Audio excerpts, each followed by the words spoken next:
तो आज हम 15 ऐसी चीजें देखेंगे जिसके अंदर आप अपनी पर्सनल इंटीग्रिटी इंप्रूव कर सकते हैं, अपनी ऑर्गेनाइजेशन में अपनी जगह बना सकते हैं। और जब आप जगह बनाएंगे तो ऑटोमेटिकली आपकी इनकम बढ़ जाएगी। मैं हमेशा बोलता हूं पर्सनल फाइनेंस सिर्फ सेविंग और इन्वेस्टमेंट का नाम नहीं है, पर्सनल इनकम को इंक्रीज करने का भी नाम है। तो पर्सनल इनकम का इंक्रीज करने का तरीका पर्सनल इंटीग्रिटी बढ़ाना है एक ऑर्गेनाइजेशन के अंदर। आज हम उस पर बात करेंगे।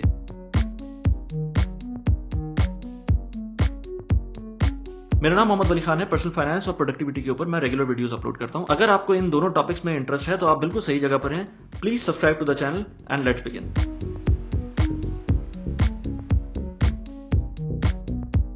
जैसा कि आपको पता है, इस चैनल के ऊपर हम लोग बात करते हैं पर्सनल फाइनेंस और प्रोडक्टिविटी के ऊपर।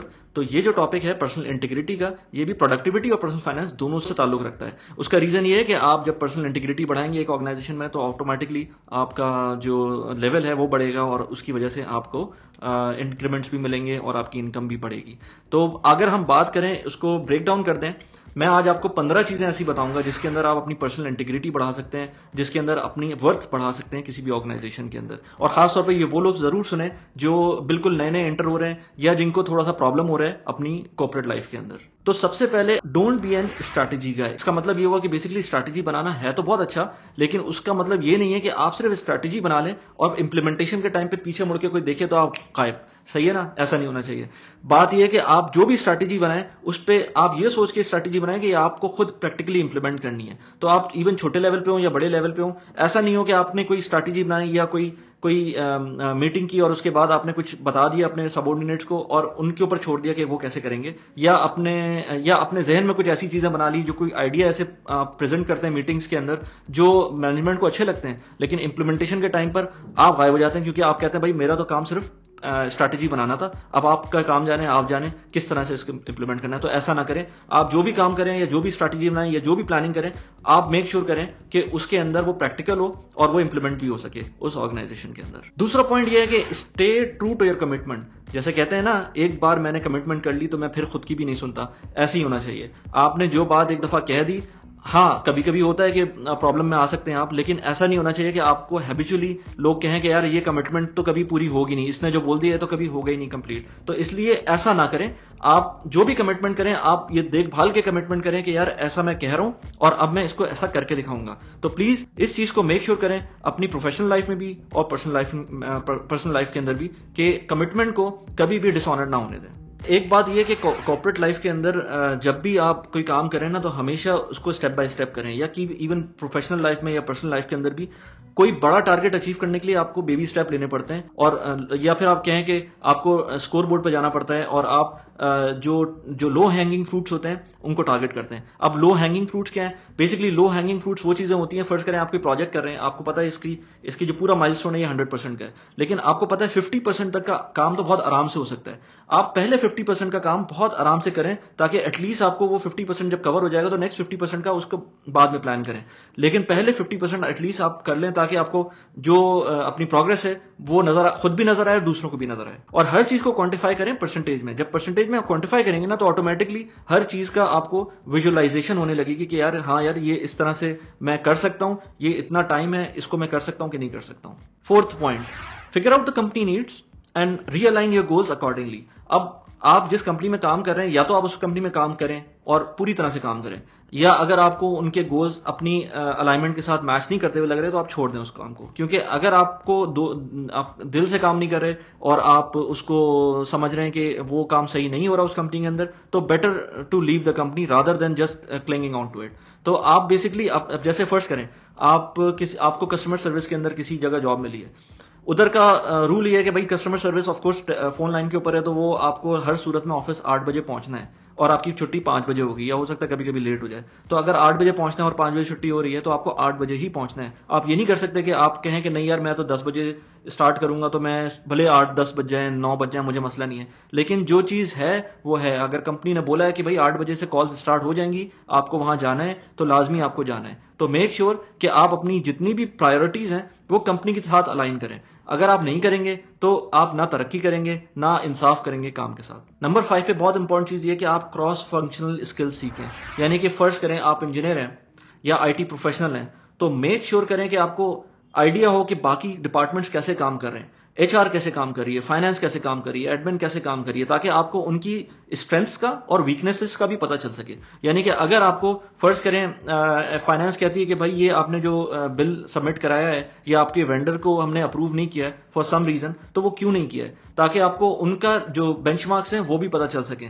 अगर आप अपने कुकून के अंदर रहेंगे, आप अपनी, ठीक है आप लेट्स से बहुत जबरदस्त इंजीनियर हैं या आप बहुत जबरदस्त सॉफ्टवेयर डिजाइनर हैं, तो आप होंगे अपने हिसाब से प्रोफेशनल, लेकिन जो कंपनी में जहां काम कर रहे हैं, फर्स्ट करें बड़ी कंपनी है तो उसके अंदर डिफरेंट डिपार्टमेंट्स होते हैं, और फाइनेंस और सेल्स और एचआर ये सारे इंपॉर्टेंट डिपार्टमेंट्स हैं। तो अगर आप इनको समझेंगे कि ये कुछ भी नहीं है, तो ऐसा तो फिर नहीं हो सकता ना। आपको इन सबको लेके चलना पड़ता है, उनको आपको लेके चलना पड़ता है। तो मेक श्योर क्रॉस फंक्शनल रहें, चीजों को समझें। हाँ, दूसरों के कामों में टांगे ना अड़ें, लेकिन डेफिनेटली समझें उन डिपार्टमेंट्स को। ऐसा नहीं हो सकता कि आप कोई बड़ी पोजीशन पे अगर जाना चाह रहे हैं तो आप सिर्फ बीइंग सॉफ्टवेयर इंजीनियर ऊपर चले जाएंगे। आपको हर सूरत में फाइनेंस को भी समझना चाहिए, हर सूरत में एचआर के मसलों को भी समझना चाहिए, हर सूरत में एडमिन की रिस्पॉन्सिबिलिटीज को भी और उनकी वीकनेसेस को और उनकी स्ट्रेंथ्स को भी समझना चाहिए। तो ये चीज बहुत इंपॉर्टेंट है। अच्छा, छठा पॉइंट ये कि ये तो एक पर्सनल लाइफ के अंदर भी ऐसा ही होता है ना कि आप अगर आप फ्रेंडली हैं, आप आउटगोइंग हैं बहुत ज्यादा, आप इंट्रोवर्ट नहीं है।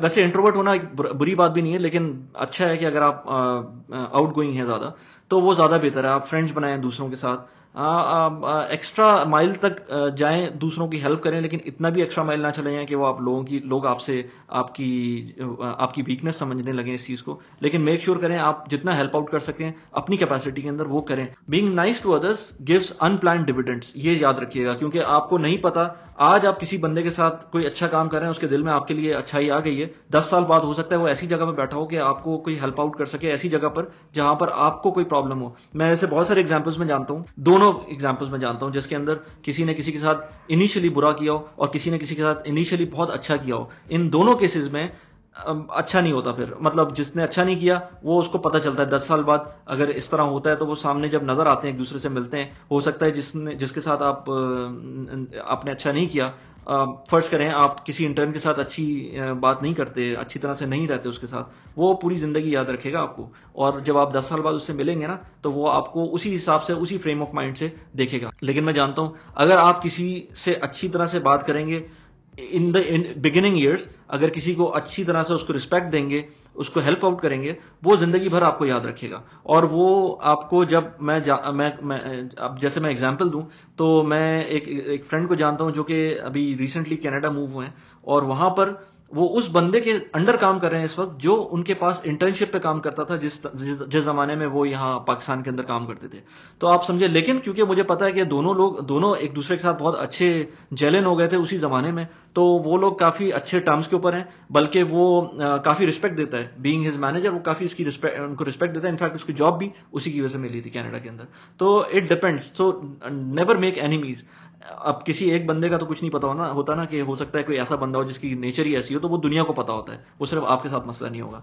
जिस बंदे के साथ आपको मसला है, सिर्फ और सिर्फ आपको मसला है, इसका मतलब आपके साथ कोई प्रॉब्लम है। क्योंकि अगर वो बंदा बाकी सबसे सही है और आपके साथ प्रॉब्लम है, तो फिर कोई आपको खुद देखना पड़ेगा कि क्या प्रॉब्लम है उसके अंदर। 7th point, get comfortable with being uncomfortable. यानी कि भाई आप जॉब में आ गए ना आप, और आप नए हैं या पुराने हैं जो भी है, आप अनकंफर्टेबल हैं तो भाई जॉब छोड़ दें।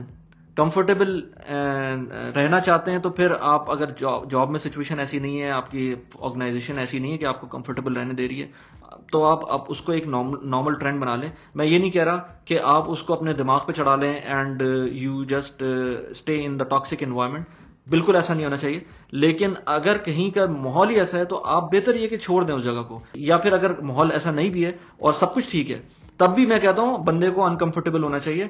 मेक श्योर करें अगर आप यंग हैं तो आप साइड हसल्स करें, अगर आपके पास इतना टाइम है।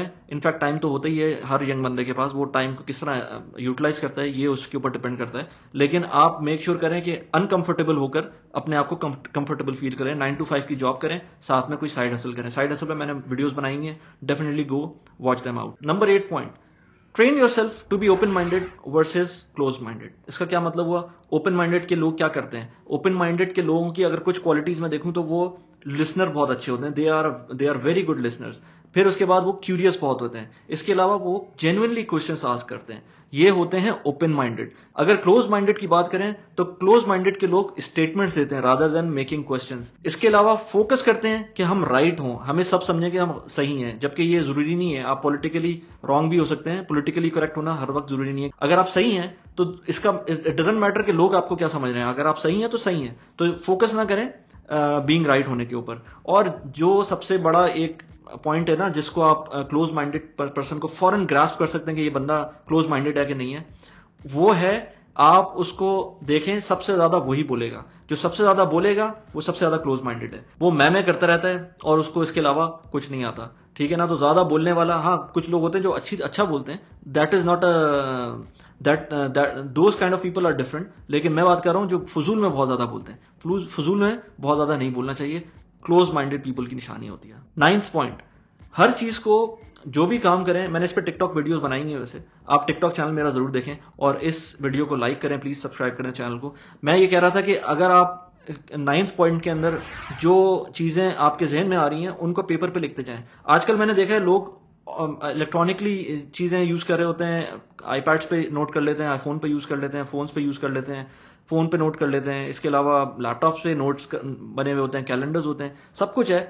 पता नहीं मुझे माई सेल्फ, मैं कुछ दिनों से मैं देख रहा हूं कि जब चीजों को मैं पेपर पे लिखता हूं या नोटबुक पे लिखता हूं खुद हैंड रिटन, तो वो मुझे ज्यादा ग्रास्प होता है और ज्यादा देर तक मुझे याद रहती हैं क्या चीजें हैं वो। तो मैं प्रेफर करूंगा कि अगर आप लिख रहे हैं, अगर आप if you are okay with writing down on the laptop and everything, तो फाइन, आप वो भी करें। लेकिन हर सूरत में जो भी चीजें हैं वो लिख के या अपने पास कहीं नोट करके उसको रखें, क्योंकि उससे ये होगा कि आप कोई चीज स्किप नहीं करेंगे, आप भूलेंगे नहीं कोई चीज, और हर चीज टाइम पे आपकी होती रहेंगी। और it's easy to talk about something and make castle out of it, यानी कि आप बात कुछ भी कर लें कि आप महल बना दे बातों में, लेकिन जब तक पेपर पे आप लिखेंगे नहीं ना, आपको जब पेपर पे लिखेंगे, जब आप ड्राइंग बोर्ड पे आएंगे ना, तब पता चलेगा कि यह काम इंप्लीमेंट हो भी सकता है कि नहीं हो सकता है। तो दोनों पॉइंट ऑफ व्यू से, एक तो आप नोट डाउन करते रहें चीजों को, और दूसरा ये कि जब ड्राइंग बोर्ड पर आए तो उसको भी आप विजुलाइज करके आप उसको लिखें, ताकि आपको पता चल सके कि ये काम हो भी सकता है कि नहीं हो सकता है।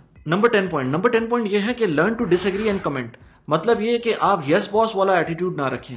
यस बॉस वाले कभी भी कामयाब नहीं होते। शुरू में कामयाब हो सकते हैं, हम कहते हैं वैसे अपनी कॉर्पोरेट लाइफ के अंदर भी कि यार हाँ देखो ये किस तरह कर रहा है, क्या कर रहा है, मैं वो वर्ड यूज नहीं करना चाहता, लेकिन ये कि देखें वो एक हद तक कामयाब हो सकते हैं उस टाइम पर, लेकिन हमेशा कामयाब नहीं हो सकते, क्योंकि जो मैनेजर्स हैं, जो अच्छा मैनेजर होगा वो चाहेगा कि मेरा जो सबऑर्डिनेट है वो मुझसे क्वेश्चन करे, वो मुझसे डिसएग्री करे। जब वो मुझसे डिसएग्री करेगा, क्योंकि वो भी तो आगे किसी को जवाब दे रहा होगा ना, जब वो किसी और को जवाब देने में उस क्वेश्चन को उसने माइंड में नहीं रखा, हो सकता है उसका मैनेजर, आपके मैनेजर का मैनेजर हो सकता है वो क्वेश्चन इस तरह के करे जो कि वो फंसा दे। तो बेहतर यह कि अगर आप उससे इस तरह के क्वेश्चन कर लें कि उसको उसका आंसर समझ में आ जाए, या वाकई वो प्रोजेक्ट फिजिबिलिटी में कोई प्रॉब्लम हो जाए, तो बेहतर यह कि आप उससे क्वेश्चन कर लें, बजाय ये कि वो उससे उसका मैनेजर क्वेश्चन करे। सो मेक श्योर आप यस बॉस वाला एटीट्यूड ना रखें, लेकिन रिस्पेक्ट का एलिमेंट हर वक्त आपके सामने रहना चाहिए। नंबर 11 पॉइंट एक ट्रेड ऑफ है, यानी कि speed is always an advantage. यानी कि आप अगर कोई जल्दी काम करते हैं, इनफैक्ट वो काम जो आप रिपीटेटिव कर रहे हैं उसको तो आपको जल्दी करना ही चाहिए। यानी कि अगर आप कोई